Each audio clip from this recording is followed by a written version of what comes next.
লেখক মানেই তো মুক্তির কণ্ঠ। স্ক্রিপ্ট রাইটার মিল্টন বিশ্বাস। লেখক তারা কখনোই কেবল গল্পকার ছিলেন না, বরং সমাজের বিবেক, পরিবর্তনের অগ্রদূত, আর অনেক সময় বিপ্লবের অনুপ্রেরণা। যুগে যুগে তাদের কণ্ঠস্বরই মানুষকে ভাবতে শিখিয়েছে, স্বপ্ন দেখতে শিখিয়েছে। অথচ ইতিহাসের পাতায় পাতায় দেখা যায় এই লেখকরাই সবচেয়ে বেশি নিপীড়নের শিকার হয়েছেন। তাদের কলমের বারুদ যে কেবল গল্প নয়, সেটাই বোধহয় শাসক বা উগ্র গোষ্ঠীগুলোর ভয়। ফিরে তাকাই মধ্যযুগীয় ইউরোপে, বিজ্ঞানী গ্যালিলিও, চিন্তাবিদ ব্রুনো, ধর্মীয় কর্তৃপক্ষের চোখে তারা ছিলেন বিপজ্জনক।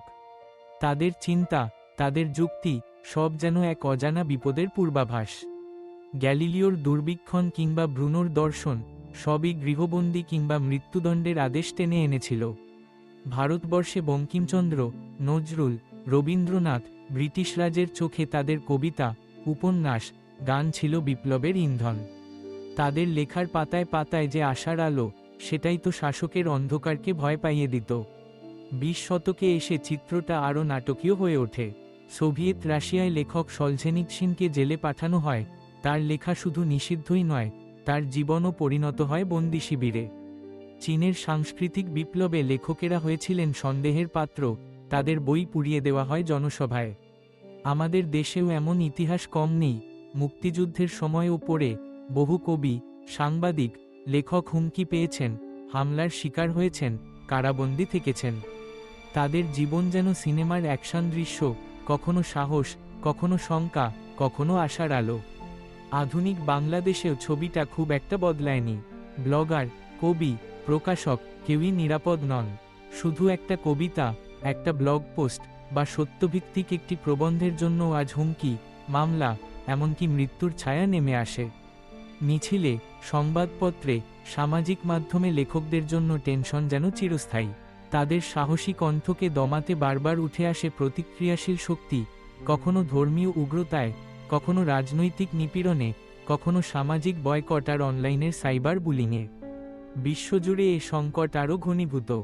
চীন, ইরান, তুরস্ক, রাশিয়া, এমন দেশগুলোতে লেখকদের বন্দি রাখা যেন রুটিন ঘটনা। প্যান আমেরিকা এর সাম্প্রতিক রিপোর্ট বলছে 2024 সালে অন্তত 40টি দেশে 375 জন লেখক এখনও বন্দী। মিশরের আলা আবদ এল ফাতাহ এখনও মুক্ত নন। ইউক্রেনের ভিক্টোরিয়া আমেলিনা নিজের জীবন দিয়েই যেন লিখে গেলেন লেখক হওয়ার ঝুঁকির গল্প। এমনকি পশ্চিমা দেশগুলোতেও আজ অনলাইনে লেখকদের পেছনে লেগে থাকে একদল ট্রল, কিবোর্ড যোদ্ধার দল, যারা লেখকদের মানহানি করে, ভয় দেখায়, চুপ করাতে চায়। লেখকদের হুমকি নানা রকম, কখনো সরাসরি রাজনৈতিক নিপীড়ন, সরকারের বিরুদ্ধে লেখার অপরাধে মামলা, গ্রেপ্তার, জিজ্ঞাসাবাদ। কখনো ধর্মীয় উগ্রতা, ফতোয়া, হত্যার হুমকি, হামলার ভয়। কখনো সামাজিক চাপ, বয়কট, গালাগাল, মানসিক নির্যাতন। আবার কখনো অনলাইন ট্রলিং, সাইবার বুলিং, যা লেখকদের মানসিকভাবে ভেঙে দেয়, চারপাশে তৈরি করে অদৃশ্য এক জঙ্গল। এই পরিস্থিতিতে লেখকদের নিরাপত্তা নিশ্চিত করা, তাদের স্বাধীন মত প্রকাশের অধিকার রক্ষা করা শুধু কোনো সংস্থার দায়িত্ব নয়, এটা আমাদের সবার দায়িত্ব। পেন ইন্টারন্যাশনাল, অ্যামনেস্টি ইন্টারন্যাশনাল, তারা তো কাজ করেনি, কিন্তু সমাজের প্রতিটি মানুষের উচিত লেখকদের পাশে দাঁড়ানো। কারণ লেখকরা নিরাপদ না থাকলে সমাজের মুক্ত চিন্তার আলোও টিমটিম করে নিভে যেতে পারে। সবশেষে মনে রাখতে হবে, লেখকের কণ্ঠ থেমে গেলে সত্যের আলো নিভে যাবে। অতীত, বর্তমান, সব মিলিয়ে আমাদের কর্তব্য এই সাহসী কণ্ঠগুলোর পাশে দাঁড়ানো। কারণ লেখক মানেই তো মুক্তির কণ্ঠ, এ আলো কোনোভাবেই নিভে যেতে দেওয়া যায় না। Subscribe please.